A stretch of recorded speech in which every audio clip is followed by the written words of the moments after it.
ഹരേ കൃഷ്ണ. എല്ലാവർക്കും മാധവത്തിലേക്ക് സ്വാഗതം.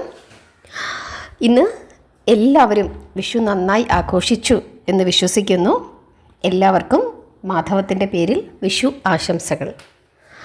നമ്മൾ കഴിഞ്ഞ ദിവസം ഇന്നലെ നരസിംഹ അവതാരത്തിൻ്റെ ആദ്യ ഭാഗങ്ങളാണ് പഠിച്ചത്. കുഞ്ഞു പ്രഹ്ലാദനെ ഹിരണ്യകശിപു വഴക്കു പറയുന്ന ആ ഭാഗം വരെയാണ് നമ്മൾ പഠിച്ചത്. കുലഗുരുവായ ശുക്രാചാര്യർ ഇതൊക്കെയാണോ പഠിപ്പിച്ചത് എന്ന് ചോദിച്ച് ഹിരണ്യകശിപു ശുക്രാചാര്യരെ വഴക്കു പറയുന്നു. ശരിക്കും പറഞ്ഞു കഴിഞ്ഞാൽ ഹിരണ്യകശിപു ശുക്രാചാര്യരോട് അലറുകയാണ്. ഇങ്ങനെ ചോദിക്കുന്നു, കുലദ്രോഹി എന്ന് അലറിക്കൊണ്ടാണ് ഹിരണ്യകശിപു ശുക്രാചാര്യരോട് ചോദിക്കുന്നത്. എന്നിട്ട് ചോദിക്കുകയാണ്, നീ ഈ അസുരകുലത്തിൻ്റെ ഗുരുവാണല്ലോ, അങ്ങനെ ആ സ്ഥാനത്തിരുന്നു കൊണ്ട് ഇങ്ങനെയാണോ എൻ്റെ മകനെ നീ പഠിപ്പിച്ചത്? ഇതാണോ നീ പഠിപ്പിച്ചത്? ഇങ്ങനെ ചോദിച്ചുകൊണ്ട് അലറിക്കൊണ്ട് ശുക്രാചാര്യരുടെ അടുത്തേക്ക് പാഞ്ഞെത്തുകയാണ് ഹിരണ്യകശിപു. അപ്പോഴേക്കും പേടിച്ച് വിറച്ചുകൊണ്ട് ശുക്രാചാര്യർ പറയുകയാണ്, പ്രഭു ക്ഷമിക്കണം, ഞാനിതൊന്നും പഠിപ്പിച്ചിട്ടില്ല, ഞാൻ പഠിപ്പിച്ചതല്ല ഈ പ്രഹ്ലാദൻ പറയുന്നത്. സത്യം ചെയ്ത് പറയുകയാണ്, ഞാനിതൊന്നും തന്നെ പഠിപ്പിച്ചിട്ടില്ല. എന്തുകൊണ്ടാണ് ഇങ്ങനെ പറയുന്നതെന്ന് എനിക്ക് അറിയത്തുമില്ല. ഇങ്ങനെ പറഞ്ഞുകൊണ്ട് ശുക്രാചാര്യർ പേടിച്ച് വിറയ്ക്കുകയാണ്. ആ സമയത്ത് ഹിരണ്യകശിപു പറയുകയാണ്, അങ്ങനെയാണെങ്കിൽ ആകട്ടെ, പക്ഷേ ആചാര്യ, ഇവനെ ഇനി ഇങ്ങനെ വിടാൻ പറ്റില്ല. ഇവനെ ആശ്രമത്തിൽ കൊണ്ടുപോയി വരുണപാശം കൊണ്ട് കെട്ടിയിടണം, അവിടെ ഇട്ടേക്കണം. എന്നിട്ട് സർവാംഗം പൊട്ടി ചോര ഒഴുകുന്നത് വരെ മുള്ളുവടികൾ കൊണ്ട് കഠിനമായി അടിച്ചേക്കുക. അപ്പോൾ ഇവൻ നല്ല കാര്യങ്ങൾ പഠിക്കും. കൊണ്ടുപൊക്കോളുക ഈ കുലദ്രോഹിയെ എന്ന് ശുക്രാചാര്യരോട് ഹിരണ്യകശിപു പറയുകയാണ്. അങ്ങനെ രാജകൽപ്പന അനുസരിച്ചിട്ട് ശിഷ്യന്മാർ പ്രഹ്ലാദനെയും തൂക്കിയെടുത്തുകൊണ്ട് ആശ്രമത്തിലേക്ക് പോയിട്ട് പറഞ്ഞ പ്രകാരം വരുണപാശത്താൽ ബന്ധിച്ച് മുള്ളുകമ്പുകൾ കൊണ്ട് സർവാംഗം അടിച്ചു പൊട്ടിക്കുകയാണ്. ആ ഭയങ്കരമായ പീഡനങ്ങൾ കണ്ടുകൊണ്ട് പിതാവും അടുത്തു നിൽക്കുന്നുണ്ടായിരുന്നു. ഓരോ അടിയും കഴിയുമ്പോൾ ഹിരണ്യായ നമ എന്ന് പറയടാ ഗുരുദ്രോഹി എന്ന് പറഞ്ഞുകൊണ്ട് ശുക്രാചാര്യൻ്റെ ശിഷ്യന്മാർ അവനെ ആഞ്ഞാഞ്ഞ് അടിക്കുന്നു. അവനോട് അങ്ങനെ പറയൂ എന്ന് ആജ്ഞാപിക്കുകയും ചെയ്യുന്നുണ്ട്. പക്ഷേ പ്രഹ്ലാദൻ സർവവും ഭഗവാനിൽ തന്നെ ആത്മാർപ്പണം ചെയ്തുകൊണ്ട് നാരായണ എന്ന് വിളിച്ച് കരഞ്ഞുകൊണ്ടേയിരുന്നു. അവൻ്റെ ആ കോമള ശരീരത്തെ ബന്ധിച്ചിരുന്ന വരുണപാശം ഒരു കൽപ്പക മലർ മാല്യമായി മാറുകയായിരുന്നു. അതിൻ്റെ സൗരഭ്യം 4 പാടും പരന്നു. അത് കണ്ട് ഹിരണ്യകശിപു കോപത്താൽ വിറച്ചുകൊണ്ട് തിരിച്ച് പോവുകയാണ്. അതിനുശേഷം ഗുരുവും ശിഷ്യന്മാരും കൂടി പ്രഹ്ലാദൻ്റെ നാരായണ ഭക്തിയും നാരായണ നാമ ഉച്ചാരണവും നിർത്തുന്നതിനായിട്ട് വളരെയധികം പരിശ്രമിച്ചു. പക്ഷേ യാതൊരു ഫലവും കണ്ടില്ല എന്ന് മാത്രമല്ല, ഭക്തി ഓരോ ദിവസം ചെല്ലും തോറും വർദ്ധിച്ചു വന്നതേയുള്ളൂ. അതോടൊപ്പം അവൻ്റെ കൂട്ടുകാരും ഗുരു ശിഷ്യന്മാരും എല്ലാവരും തന്നെ അവൻ്റെ ഉപദേശത്താൽ ഹരിഭക്തരായി മാറി എന്നുള്ളതും അത്ഭുതകരം തന്നെ. അങ്ങനെ അവരെല്ലാവരും തന്നെ നാരായണ നാമം ജപിച്ചുകൊണ്ടേയിരുന്നു. പക്ഷേ അവരാരും തന്നെ ഹിരണ്യകശിപുവിനെ പേടിച്ചിട്ട് പുറത്തു പറഞ്ഞതും ഇല്ല. ഇനി മറ്റൊരു ദിവസം ഹിരണ്യകശിപു തൻ്റെ പുത്രൻ്റെ വിദ്യാപുരോഗതിയെ ഒന്ന് പരിശോധിക്കുന്നതിനായിട്ട് വീണ്ടും ഗുരുകുലത്തിൽ എത്തിച്ചേരുന്നു. അപ്പോഴും പ്രഹ്ലാദൻ എന്തു ചെയ്യുകയാണ്? നാരായണ നാരായണ എന്ന് ജപിച്ചുകൊണ്ടേയിരിക്കുകയാണ്. പല തരത്തിലുള്ള ഉപായങ്ങൾ അവരെന്ത് ചെയ്തു? പരീക്ഷിച്ചു നോക്കി, എങ്ങനെങ്കിലും ഈ കുട്ടിയുടെ മനസ്സൊന്ന് മാറ്റണം. പക്ഷേ ഒരു തരത്തിലും പ്രഹ്ലാദൻ മാറുന്നില്ല എന്ന് കണ്ടപ്പോൾ വീണ്ടും ഹിരണ്യകശിപുവിന് ദേഷ്യം വർദ്ധിച്ചുകൊണ്ടേയിരുന്നു. എന്നിട്ട് ഹിരണ്യകശിപു ഇങ്ങനെ അലറിക്കൊണ്ട് പറയുകയാണ്, കുലദ്രോഹിയാണ് ഇവൻ. കുലദ്രോഹിയായ ഇവൻ എൻ്റെ മകനാണെങ്കിൽ തന്നെയും അസുരവംശത്തിനു തന്നെ ഇവൻ എന്താണ്, നാശം വിതയ്ക്കുന്നവനാണ്. ഇവൻ അതുകൊണ്ട് ഒരു തരത്തിലും ജീവിക്കാൻ പാടില്ല. നമ്മുടെ ശത്രുവായ ആ മായക്കാരൻ വിഷ്ണുവിനെയാണ് ഇവൻ ദൈവമായി കാണുന്നത്. ഇതിൽ പരം ഒരു കുറച്ചിൽ എനിക്കും എൻ്റെ വംശത്തിനും വരാനുണ്ടോ എന്ന് ഉറക്കെ അലറുകയാണ് ആര്, ഹിരണ്യകശിപു. അങ്ങനെ പ്രഹ്ലാദനെ വധിക്കുന്നതിനായിട്ട് ദൈത്യഭടന്മാരെ നിയോഗിക്കുന്നു.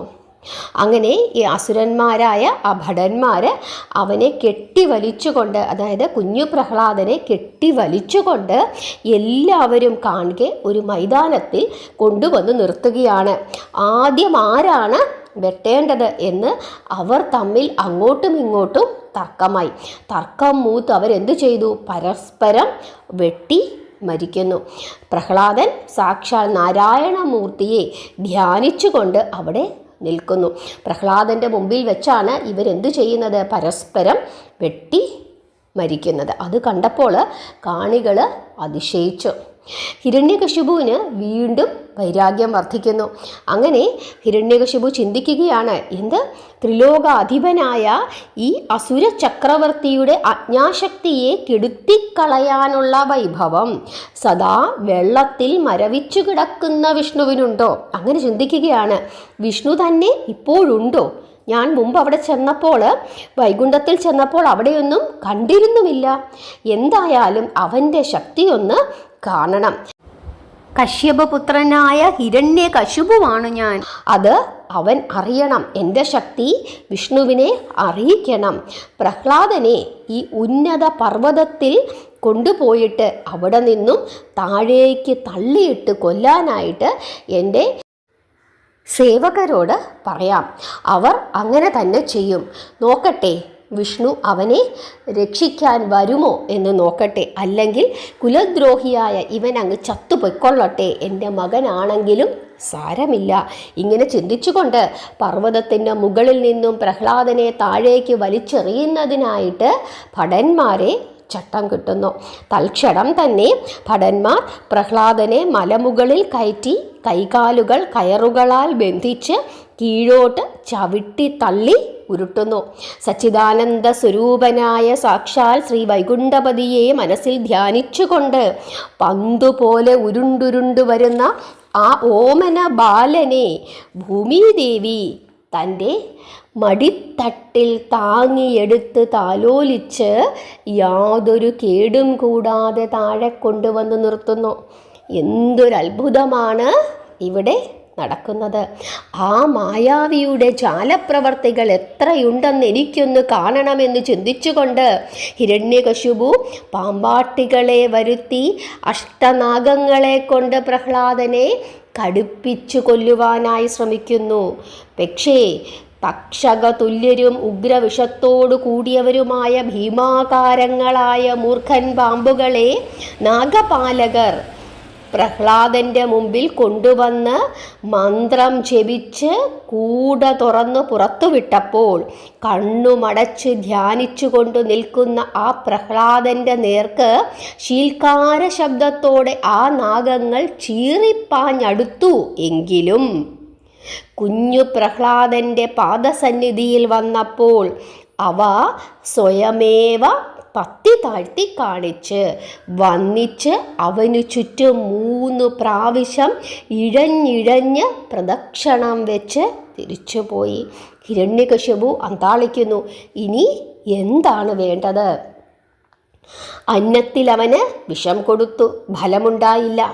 കൈകാലുകൾ കെട്ടി ആളിക്കത്തുന്ന അഗ്നികുണ്ഡത്തിലേക്ക് എറിഞ്ഞു, പക്ഷേ അഗ്നി അവനെ ഭക്ഷിച്ചില്ല. ഇനി എന്തു ചെയ്യണം? അവനെ കയറുകൊണ്ട് വരിഞ്ഞു മുറുക്കി കെട്ടി സമുദ്രത്തിൻ്റെ അഗാധ ഗർത്തങ്ങളിലേക്ക് വലിച്ചെറിഞ്ഞു കളയുവാൻ ആ ദുഷ്ടൻ ആജ്ഞാപിക്കുകയാണ്. ഭടന്മാർ കൽപ്പനയനുസരിച്ച് അവനെ ബന്ധിച്ച് സാഗരത്തിലേക്ക് എറിയുകയും ചെയ്തു. ശ്രീനാരായണ ഭക്തോത്തമനായ പ്രഹ്ലാദ ബാലൻ തൻ്റെ ആലയത്തിൽ പതിച്ചിരിക്കുന്നു എന്നറിഞ്ഞ വരുണദേവൻ തിരമുകളിൽ കൂടി ഓടിയെത്തി അവനെ വാരിയെടുത്തു ചുംബിച്ച് ഒരു ദിവ്യ മണിരത്നമെന്നതുപോലെ ശിരസിൽ ചൂടി നിർബാധം കരയിൽ കൊണ്ടുവന്നു നിർത്തി. അങ്ങനെ പ്രഹ്ലാദൻ അവിടെ നിന്നും രക്ഷപ്പെടുകയാണ്. ഇനി എന്തു ചെയ്യണം? ആനയെ കൊണ്ട് കൊല്ലിക്കുക എന്ന് തീരുമാനിക്കുന്നു. തൻ്റെ ഓമന പുത്രനായ പ്രഹ്ലാദ കുമാരനോട് കാണിക്കുന്ന ക്രൂരമായ കടുംകൈകൾ കണ്ടുകൊണ്ട് ഹൃദയം നീറി നീറി ഒരു രോഗിണിയെപ്പോലെ ആ മാതാവ് കയാധു മണിയറയിൽ ശയിക്കുവാൻ തുടങ്ങിയിട്ട് നാളുകൾ വളരെയായി.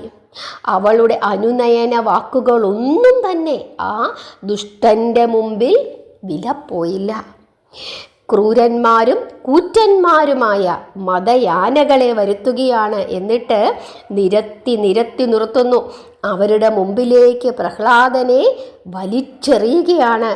അവനെ കുത്തിക്കൊല്ലുവാൻ ഈ ആനയുടെ പാപ്പാന്മാർ ആംഗ്യം കാണിക്കുന്നു.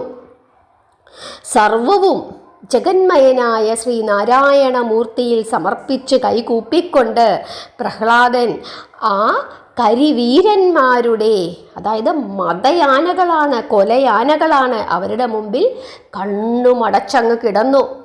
കരിവീരന്മാർ ഓരോരുത്തരും അവനെ കുത്തുവാനായി മസ്തകം കുനിച്ചു. പെട്ടെന്ന് തന്നെ അവർക്ക് മനസ്സിലായി ആരെയാണ് കുത്തേണ്ടത്. സാക്ഷാൽ ശ്രീനാരായണമൂർത്തിയുടെ ഭക്തോത്തമനായ പ്രഹ്ലാദനെയാണ് എന്ന് ആ ആനകൾക്ക് മനസ്സിലായതോടുകൂടി കുനിച്ച തല അവർ വണക്കത്തോടുകൂടി കുനിച്ചിട്ട് എന്തു ചെയ്യുന്നു? പുറകോട്ട് മാറുകയാണ്. എന്നിട്ട് പ്രധാനപ്പെട്ട ആ ഗജവീരൻ, ആ കൂട്ടത്തിലെ ഏറ്റവും പ്രധാനിയായ ഗജവീരൻ അവനെ എടുത്ത് മസ്തകത്തിൽ വെച്ച് വന്നിച്ച് ഹിരണ്യകശിപുവിൻ്റെ പുരോഭാഗത്തായി കൊണ്ടുവന്ന് തല കുനിച്ച് താഴെ ഇറക്കുന്നു.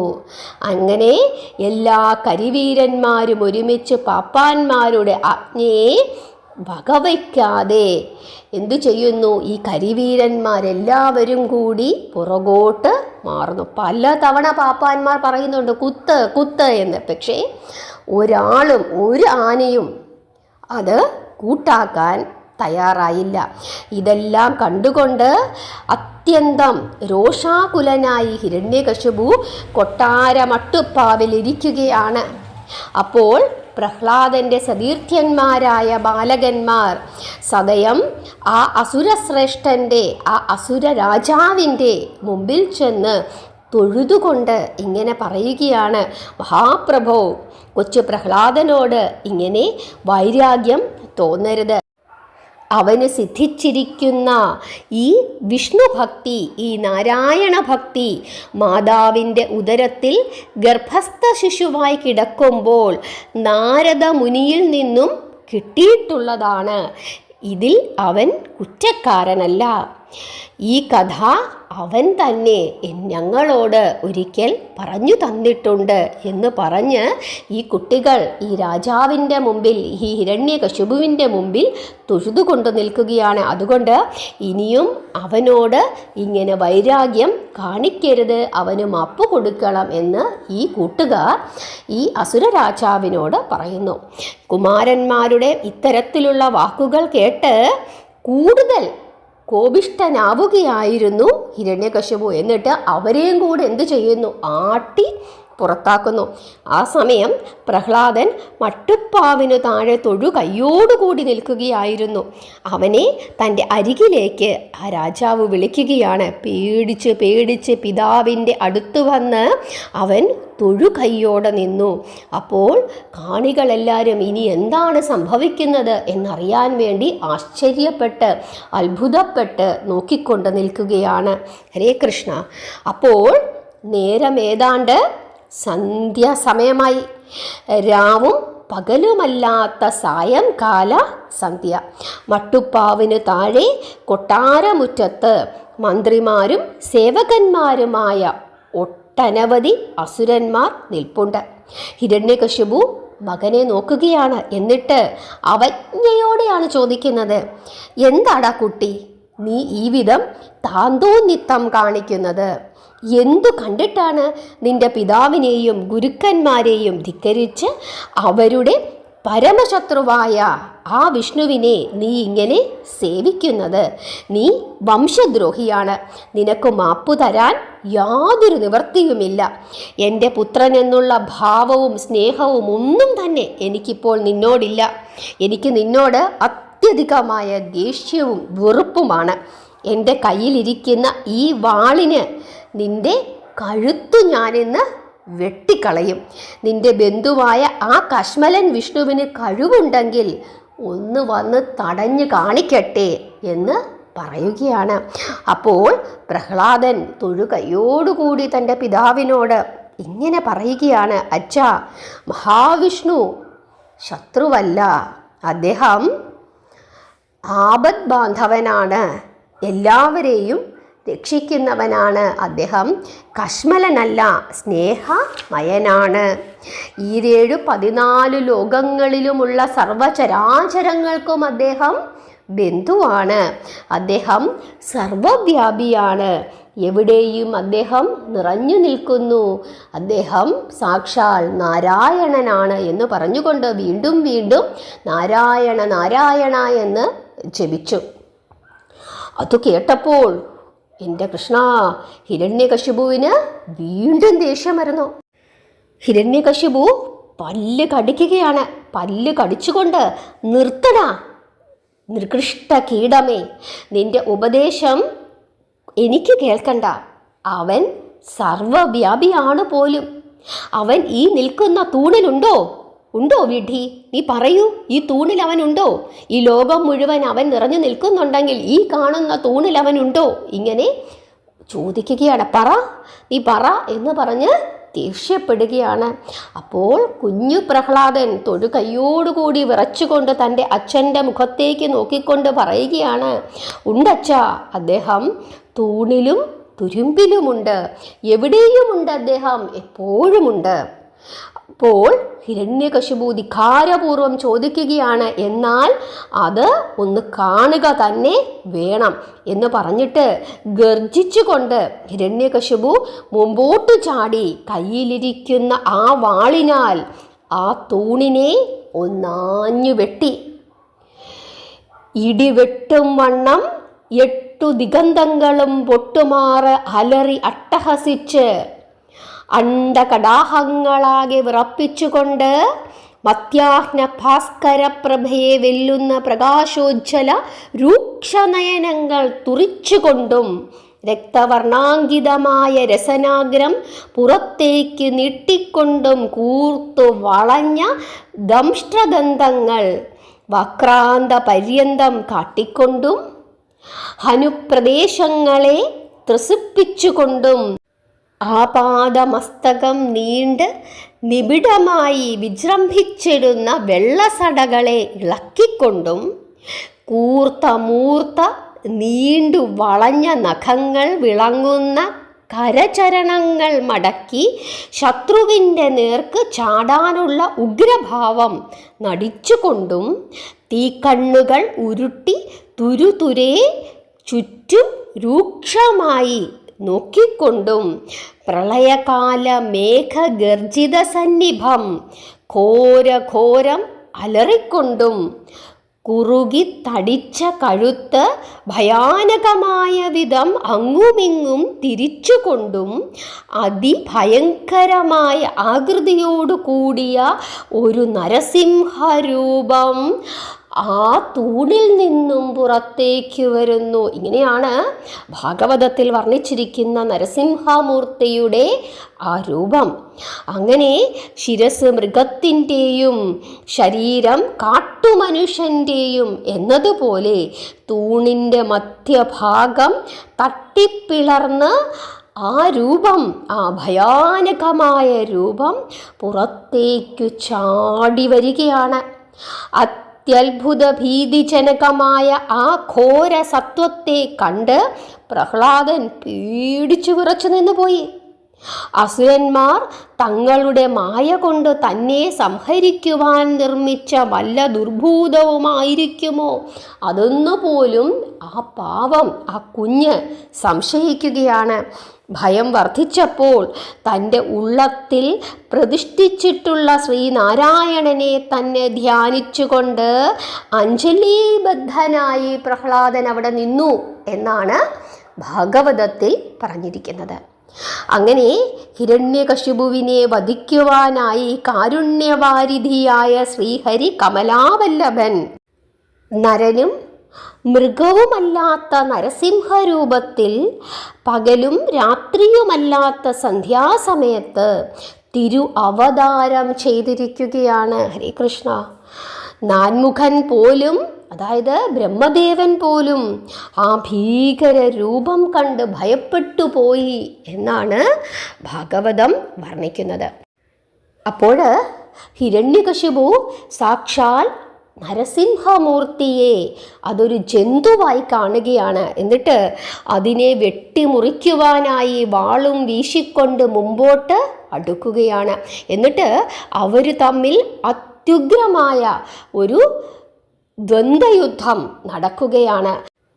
യുദ്ധത്തിൻ്റെ ഇടയ്ക്ക് ഈ അസുരൻ്റെ വാളും പരിചയും ദൂരെ തെറിപ്പിച്ചിട്ട് അസുരന്മാരുടെ ശത്രുവായ സാക്ഷാൽ ശ്രീഹരി വിഷ്ണുവിൻ്റെ അവതാരമായ ആ നരസിംഹമൂർത്തി അവനെ കവാടദ്വാരത്തിൽ വെച്ച് ചാടി പിടിച്ചു വലിച്ച് വാതിൽ പടിമേൽ ഇരുന്നു കൊണ്ട് തൻ്റെ തിരുമടിയിൽ മലർത്തി കിടത്തി കൂർത്തുമൂർത്ത നഖങ്ങൾ കൊണ്ട് അവൻ്റെ മാറിടം കീറി പിളർന്ന് കുടുകുടാ പുറത്തേക്ക് ഒഴുകി വന്ന അവൻ്റെ ആ ദുഷിച്ച രക്തം തൃക്കരങ്ങളാൽ വാരിക്കോരി തൻ്റെ ശരീരം, തൻ്റെ തിരുമെയ് ആ സകലം പൂശുകയാണ്.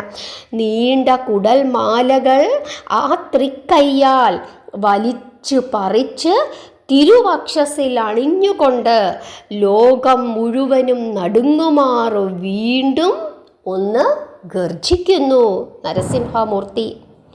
മനുഷ്യനും മൃഗവുമല്ലാത്ത നരസിംഹം, പകലും രാത്രിയുമല്ലാത്ത സന്ധ്യാസമയം, അകത്തും പുറത്തുമല്ലാത്ത വാതിൽപ്പടി, ആകാശവും ഭൂമിയുമല്ലാത്ത മട്ടുപ്പാവിൽ ഭഗവാന്റെ തിരുമടിത്തട്ട്, ആയുധങ്ങളല്ലാത്ത ഭഗവാന്റെ നഖങ്ങൾ. ഈ വിധം അവൻ്റെ വരമനുസരിച്ചു തന്നെ ശ്രീഹരി അവനെ വധിക്കുകയാണ്. അനന്തരം ആ അസുരേന്ദ്രൻ്റെ അനുചരന്മാരായി അവിടെ കാണപ്പെട്ട സകല അസുരന്മാരെയും നരസിംഹമൂർത്തി നിമിഷ നേരം കൊണ്ട് സംഹരിച്ചു. ആ സമയം പ്രപഞ്ചമാകെ തന്നെ നടുങ്ങി വിറച്ചു. പക്ഷേ ഇത് കഴിഞ്ഞിട്ടും സാക്ഷാൽ നരസിംഹമൂർത്തിയുടെ ആ കോപം അടങ്ങുന്നില്ല. തൃക്കണ്ണുകളിൽ നിന്നും തീക്കട്ടകൾ വീണ്ടും വീണ്ടും പുറത്തേക്ക് വരികയാണ്. ചക്രധാരിയുടെ ഉഗ്ര കോപാഗ്നിയിൽ ഭൂമി എന്തിനു പറയുന്നു, 14 ലോകങ്ങളും എരിഞ്ഞു പോകുമോ എന്ന് ബ്രഹ്മാവ് പേടിച്ചു. സപ്തസാഗരങ്ങളും ഇളകി മറിയുവാൻ തുടങ്ങി. പർവ്വതങ്ങൾ പ്രകമ്പിതങ്ങളായി കുലുങ്ങി തുടങ്ങി. ഇത് വലിയ ആപത്തിലേക്ക് പോയിക്കൊണ്ടിരിക്കുന്നു. നരസിംഹമൂർത്തിയുടെ ക്രോധം ശമിക്കുന്നില്ല. എന്തു ചെയ്യും എന്ന് ബ്രഹ്മദേവനും ദേവന്മാരും ബ്രഹ്മർഷികളും കൂടി എല്ലാവരും കൂടി ചേർന്നിരുന്ന് പെട്ടെന്ന് തന്നെ ആലോചിക്കുകയാണ്. രക്തം കൊണ്ട് അഭിഷേകം ചെയ്ത് കുടൽമാലകൾ അണിഞ്ഞ് ദംഷ്ട്രങ്ങൾ പുറത്തു കാട്ടി തീക്കട്ടകൾ വമിക്കുന്ന കണ്ണുകൾ ഉരുട്ടി സടകൾ കുടഞ്ഞ് സിംഹനാദ ഗർജനം മുഴക്കുന്ന ആ വിശ്വംഭരൻ്റെ മുമ്പിൽ ആർക്കാണ് ചെന്നു നിൽക്കാൻ ധൈര്യം? ആർക്കും ധൈര്യമില്ലാതായി. ഇന്ദ്രാദി അഷ്ടദിക് പാലകന്മാരെല്ലാവരും വിറയ്ക്കുവാൻ തുടങ്ങി. നാരദൻ വീണയിൽ നിന്ന് നാരായണ സ്തോത്രങ്ങൾ പാടുകയാണ്. എങ്ങനെങ്കിലും നരസിംഹമൂർത്തിയുടെ ക്രോധം ഒന്ന് അടങ്ങിയിരുന്നെങ്കിൽ ദേവന്മാരും ഗന്ധർവന്മാരും കിംപുരുഷന്മാരും എല്ലാവരും തന്നെ ആ പരംപുരുഷന്റെ തിരുനാമങ്ങൾ വാഴ്ത്തി സ്തുതിക്കുകയാണ്, അവർ നൃത്തം ചെയ്യുകയാണ്. പക്ഷേ നരസിംഹമൂർത്തി ശാന്തനാകുന്നില്ല. എന്തു ചെയ്യും? അദ്ദേഹത്തിൻ്റെ മുഖത്തുള്ള ആ ക്രൗര്യം ഒന്നിനൊന്നിന് വർദ്ധിക്കുന്നു. ഭക്തോത്തമനായ പ്രഹ്ലാദനെ കൊണ്ടല്ലാതെ മറ്റാർക്കും തന്നെ ആ ഉഗ്ര നരസിംഹമൂർത്തിയെ ശാന്തനാക്കുവാൻ സാധിക്കുകയില്ല എന്ന് എല്ലാവർക്കും മനസ്സിലാകുന്നു. അങ്ങനെ ബ്രഹ്മദേവൻ ആ ബാലൻ്റെ അരികിൽ ചെല്ലുകയാണ്. എന്നിട്ട് വാത്സല്യപൂർവം പ്രഹ്ലാദനോട് ഇങ്ങനെ പറയുന്നു: പുത്ര പ്രഹ്ലാദകുമാര, കോപിഷ്ഠനായിരിക്കുന്ന നരസിംഹമൂർത്തിയെ നീ ഒന്നുപോയി സമാധാനിപ്പിക്കൂ. നിനക്ക് മാത്രമേ അതിന് സാധിക്കുകയുള്ളൂ. ഇല്ലെങ്കിൽ കുഞ്ഞെ, അദ്ദേഹത്തിൻ്റെ കോപാഗ്നിയിൽ ഈ ലോകം മുഴുവനും നശിച്ചു പോകും. അതുകൊണ്ട് ചെല്ലു കുമാര, പേടിക്കണ്ട, അത് സാക്ഷാൽ നാരായണമൂർത്തി തന്നെയാണ് എന്ന് പറയുകയാണ്. ആര്? ബ്രഹ്മദേവൻ. അങ്ങനെ ബ്രഹ്മദേവൻ്റെ വാക്കുകൾ കേട്ട് പ്രഹ്ലാദൻ നാരായണ നാമം ജപിച്ചുകൊണ്ട് തൊഴുതുകൊണ്ട് സാക്ഷാൽ നരസിംഹമൂർത്തിയുടെ അടുക്കലേക്ക് സാവധാനം നടന്നു ചെല്ലുകയാണ്. എന്നിട്ട് തന്നെ കൊണ്ട് കഴിയുന്ന രീതിയിലൊക്കെ വൈകുണ്ഠപതിയെ അവൻ വാഴ്ത്തി സ്തുതിച്ചു. അതിനുശേഷം അവൻ പൊട്ടിക്കരഞ്ഞുകൊണ്ട് അദ്ദേഹത്തിൻ്റെ തൃപ്പാദങ്ങളിൽ വീണ് നമസ്കരിച്ച് കണ്ണുനീരുകൊണ്ട് അദ്ദേഹത്തിൻ്റെ തൃപ്പാദങ്ങളെ കഴുകി സ്തുതിക്കുകയാണ്. തൻ്റെ പാദങ്ങളിൽ വീണു കരയുന്ന പ്രഹ്ലാദകുമാരനെ കണ്ടപ്പോൾ കരുണാനിധിയായ കമലാകാന്തൻ്റെ വദനത്തിൽ വ്യാപരിച്ചിരിക്കുന്ന ആ രൗദ്രഭാവം മറഞ്ഞ് തൽസ്ഥാനത്ത് എന്തുണ്ടായി? ഭക്തവാത്സല്യം തുളുമ്പിയ ഒരു മന്ദസ്മിതം തെളിയുകയാണ്. അദ്ദേഹത്തിൻ്റെ കണ്ണുകളിൽ, ആ നരസിംഹമൂർത്തിയുടെ കണ്ണുകൾ ശാന്തമായി കാണപ്പെട്ടു. അങ്ങേയറ്റം കാരുണ്യം ചൊരിയുന്നതായി കാണപ്പെട്ടു. അദ്ദേഹം ആ കൊച്ചു ബാലനെ തൻ്റെ തൃക്കരങ്ങളാൽ വാരിയെടുക്കുന്നു. എന്നിട്ട് തൻ്റെ നെഞ്ചിനോട് ചേർത്ത് അടക്കി പിടിച്ചുകൊണ്ട് അവൻ്റെ ആ ശിരസിൽ 1000 വാത്സല്യ ചുംബനങ്ങൾ സമർപ്പിച്ചു എന്നാണ് പറയുന്നത്. ഭക്തിയോടുകൂടിയ ആ കുഞ്ഞു ബാലൻ്റെ ആ പ്രാർത്ഥന നരസിംഹമൂർത്തി സ്വീകരിക്കുകയാണ്. എന്നിട്ട് ഭഗവാന്റെ കണ്ണുകളിൽ നിന്നും കണ്ണുനീർ ധാരധാരയായി പ്രവഹിച്ചു എന്നും പറയുന്നു. അങ്ങനെ ഭഗവാന്റെ ഭക്തവാത്സല്യം കണ്ടപ്പോൾ സകല ദേവന്മാരും അതിശയിച്ചു പോയി, അവരുടെ കണ്ണുകളും നിറഞ്ഞു എന്നാണ് പറയുന്നത്. എന്നിട്ട് സാക്ഷാൽ ശ്രീഹരി വിഷ്ണുവായ നരസിംഹമൂർത്തി അവനോട് ഇങ്ങനെ ചോദിക്കുകയാണ്: മകനെ കുമാര, നിനക്ക് എന്താണ് വേണ്ടത്? നീ ചോദിച്ചു കൊള്ളുക എന്ന് ചോദിക്കുന്നു. ഉടനെ പ്രഹ്ലാദൻ തൊഴുകൈയോടുകൂടി പറയുകയാണ്: ഭഗവാനെ, അടിയന് ഒന്നും തന്നെ വേണ്ട. അങ്ങ് എനിക്ക് ഒരൊറ്റ കാര്യം മാത്രം ചെയ്തു തന്നാൽ മതി. അടിയൻ്റെ പിതാവ്, അദ്ദേഹം എത്ര തന്നെ ദുഷ്ടനാണെങ്കിലും അടിയൻ്റെ അച്ഛനാണ്. അദ്ദേഹം ചെയ്തിട്ടുള്ള പാപങ്ങൾ തീർത്ത് അദ്ദേഹത്തിൻ്റെ ആത്മാവിന് മോക്ഷം നൽകണം. അതുമാത്രമേ എനിക്ക് വേണ്ടതായിട്ടുള്ളൂ. മറ്റൊന്നും തന്നെ എനിക്ക് വേണ്ട. പിന്നെ എൻ്റെ മനസ്സിൽ അങ്ങയോടുള്ള ഭക്തി എന്നെന്നും ഉണ്ടാകണം. കാമക്രോധാദി വികാരങ്ങളും പാപചിന്തകളുമൊന്നും ഈ ഉള്ളവൻ്റെ മനസ്സിലേക്ക് കയറുവാൻ അങ്ങ് അനുവദിക്കരുത്. അങ്ങയോടുള്ള ഭക്തി മാത്രമേ എൻ്റെ ഹൃദയത്തിൽ വരാൻ പാടുള്ളൂ എന്നുകൂടി പ്രഹ്ലാദൻ ചോദിക്കുകയാണ്. ഇതും കൂടി കേട്ടപ്പോൾ സാക്ഷാൽ നരസിംഹമൂർത്തിക്ക്, ഭക്തവത്സലനായ നരസിംഹമൂർത്തിക്ക് ഭയങ്കരമായ ആനന്ദമുണ്ടാവുകയാണ്. എന്നിട്ട് വീണ്ടും കെട്ടിപ്പിടിച്ചുമ്മ കൊടുത്തുകൊണ്ട് ആ കുഞ്ഞു ബാലനോട് നരസിംഹമൂർത്തി, നിനക്ക് എല്ലാ ഐശ്വര്യങ്ങളും ഞാൻ നൽകുന്നു എന്ന് പറഞ്ഞിട്ട് നിൻ്റെ പിതാവിന് മോക്ഷം നൽകുന്നു എന്ന് പറഞ്ഞു. അങ്ങനെ ഹിരണ്യകശിപുവിന് ഭഗവാൻ മോക്ഷം നൽകുകയാണ്. എന്നിട്ട് പറയുകയാണ്: കുഞ്ഞെ പ്രഹ്ലാദ, നിൻ്റെ അച്ഛൻ്റെ പൂർവ്വചരിത്രം ഒരു ദിവസം നാരദമുനി നിനക്ക് പറഞ്ഞു തരുന്നതാണ്. അതുപോലെ തന്നെ എൻ്റെ, അതായത് ഭഗവാന്റെ സാക്ഷാൽ രൂപത്തിൽ, യഥാർത്ഥ രൂപത്തിൽ നിനക്ക് എപ്പോൾ വേണമെങ്കിലും എന്നെ കാണാനായിട്ട് സാധിക്കും. നീയൊന്ന് മനസ്സിൽ വിചാരിച്ചാൽ ഞാൻ എപ്പോൾ വേണമെങ്കിലും നിൻ്റെ മുമ്പിൽ പ്രത്യക്ഷപ്പെടും എന്ന് പറഞ്ഞ് വീണ്ടും ഭഗവാൻ കുഞ്ഞു പ്രഹ്ലാദനെ അനുഗ്രഹിക്കുകയാണ്. എന്നിട്ട് പറയുകയാണ്, ഈ മന്വന്തരം മുഴുവനും നീ അസുര ചക്രവർത്തിയായി തീരും. അതുപോലെ തന്നെ എൻ്റെ ഭക്തന്മാരിൽ സർവോത്തമനായി നീ ഭവിക്കും. ഒരു പുരുഷാർത്ഥം സാധിച്ച് അവസാനം മുക്തിപദം നേടി എന്നിൽ തന്നെ നീ വന്നു ചേരും എന്നുകൂടി ഭഗവാൻ പറഞ്ഞ് അനുഗ്രഹിക്കുന്നു. അപ്രകാരം അനുഗ്രഹങ്ങൾ നൽകി അനന്തശായി ആകാശത്തിലേക്ക് മറയുകയാണ്. പിതാവിൻ്റെ സംസ്കാരാദി ചരമക്രിയകൾ എല്ലാം തന്നെ പ്രഹ്ലാദൻ വിധിപ്രകാരം നടത്തിയതിനു ശേഷം അദ്ദേഹം ആ ചെറുപ്രായത്തിൽ തന്നെ അസുര ചക്രവർത്തിയായി മാറുകയാണ്. എന്നിട്ട് ഭക്തിയോടുകൂടി, നന്മയോടുകൂടി ആ അസുരകുലം, അസുരവംശം അദ്ദേഹം ഭരിക്കുകയാണ്. അങ്ങനെ ഒരു മന്വന്തര കാലം മുഴുവനും രാജ്യഭരണം നടത്തിയിട്ട് ഭക്തോത്തമനായ പ്രഹ്ലാദമൂർത്തി സായുജ്യ പദം നേടി ശ്രീനാരായണ പാദപത്മത്തിൽ ലയിക്കുന്നു. അങ്ങനെ നാരായണ ഭക്തരിൽ ഏറ്റവും വലിയ ഭക്തോത്തമനായി ഭഗവാന്റെ അനുഗ്രഹത്താൽ പ്രഹ്ലാദൻ മാറുകയാണ്. ഹരേ കൃഷ്ണ. നിങ്ങൾക്ക് നരസിംഹമൂർത്തിയുടെ കഥ പറഞ്ഞു തന്നത് എന്തിനാണ് എന്ന് മനസ്സിലായോ? കാരണം നരസിംഹമൂർത്തി അത്രയും വലിയ ഭക്തവത്സലനാണ്. നമ്മുടെ ഏതു പ്രശ്നങ്ങളും ഭഗവാനോട് മനസ്സു നൊന്ത് ഭഗവാനെ വിശ്വസിച്ച് പ്രാർത്ഥിച്ചു കഴിഞ്ഞാൽ ഭഗവാൻ അത് സാധിച്ചു തരും എന്നുള്ള കാര്യത്തിൽ യാതൊരു സംശയവുമില്ല. പക്ഷേ ഭക്തിയോടുകൂടി ആയിരിക്കണം, വിശ്വാസത്തോടു കൂടി ആയിരിക്കണം നമ്മുടെ പ്രാർത്ഥന എന്നുള്ളതാണ് ഏറ്റവും പ്രധാനം. ഇനി മറ്റൊരു കാര്യം, ഇവിടെ പ്രഹ്ലാദന് എങ്ങനെയാണ് ഇത്രയും വലിയ ഭക്തി ലഭിച്ചത് എന്ന് ഈ കഥയിൽ പറയുന്നുണ്ട്. ആരാണതിന് കാരണം? നാരദരാണതിന് കാരണം. കാരണം ഗർഭാവസ്ഥയിൽ തന്നെ അവന് ഭക്തി കൊടുക്കുകയാണ്.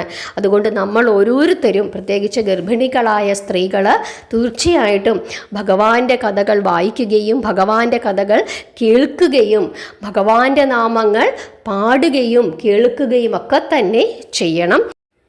അവർ കഴിവതും ദൈവീക കാര്യങ്ങളിൽ മുഴുകിയിരിക്കുന്നതാണ് ഏറ്റവും ഉത്തമം. കാരണം പിറക്കുന്ന കുട്ടി അവൻ ഭക്തനായിരിക്കണം, നല്ല കുട്ടിയായിരിക്കണം, സമൂഹത്തിനും നമ്മുടെ കുടുംബത്തിനും നന്മ ചെയ്യുന്നവനായിരിക്കണം. ഒരിക്കലും ആ സമയത്ത് ഗർഭാവസ്ഥയിലിരിക്കുന്ന കുട്ടിക്ക് ദോഷമുണ്ടാക്കുന്ന രീതിയിലുള്ള കാര്യങ്ങളൊന്നും തന്നെ നമ്മൾ ചെയ്തുകൂടാ. ആ സമയത്ത് ഈ വയലൻസ് ആയിട്ടുള്ള സിനിമകൾ, അതല്ലെങ്കിൽ ചീത്ത വർത്തമാനങ്ങൾ പറയുന്ന സിനിമകൾ, അങ്ങനെയുള്ള സീരിയലുകൾ, അങ്ങനെയുള്ള വർത്തമാനങ്ങൾ, ഇതൊന്നും തന്നെ ആ സമയത്ത് കേൾക്കാനോ കാണാനോ പാടില്ല. കഴിവതും ഭഗവാന്റെ നാമങ്ങളും കഥകളും നല്ല കാര്യങ്ങളും നല്ല ഉപദേശങ്ങളുമൊക്കെ കേട്ടുകൊണ്ട് മുമ്പോട്ട് പോകുന്നതാണ് ഏറ്റവും ഉത്തമം. കൊച്ചു കുട്ടികളെ ആണെങ്കിൽ പോലും ഭഗവാന്റെ കഥകളൊക്കെ കേൾപ്പിച്ച് പഠിപ്പിച്ച് നിങ്ങൾ വളർത്തണം. അക്കാര്യമൊന്ന് പ്രത്യേകം ശ്രദ്ധിച്ചു കൊള്ളുക. എല്ലാവരും നാമം ജപിക്കുക, പ്രാർത്ഥിക്കുക, നിങ്ങളുടെ അഭിപ്രായങ്ങൾ പറയുക. ഹരേ കൃഷ്ണ.